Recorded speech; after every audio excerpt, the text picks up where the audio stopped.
మంచిర్యాల జిల్లా మెట్పల్లిలో బీజేపీ నేతలు తహసీల్దార్ కార్యాలయం ముందు ధర్నా నిర్వహించారు. మెట్పల్లి వ్యవసాయ మార్కెట్లో పేరుకుపోయిన వరి ధాన్యాన్ని, మొక్కజొన్నను వెంటనే కొనుగోలు చేయాలని ప్రభుత్వాన్ని డిమాండ్ చేశారు.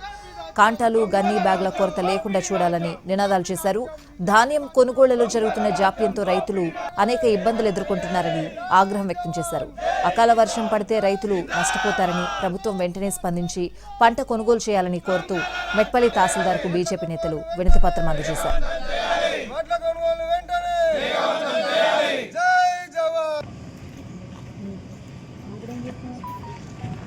రైతులపై తరుగుబారాన్ని వెంటనే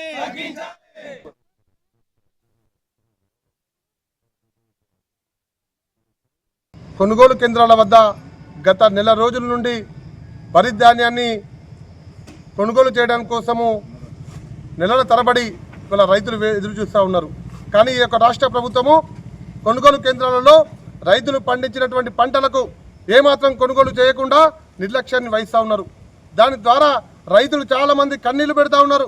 రైతులు ఆత్మహత్యలు చేసుకుంటా ఉన్నారు. రైతు కుటుంబాలు రోడ్డు మీదకి వచ్చి ధర్నా చేసే పరిస్థితి ఏర్పడింది తెలంగాణ రాష్ట్రంలో.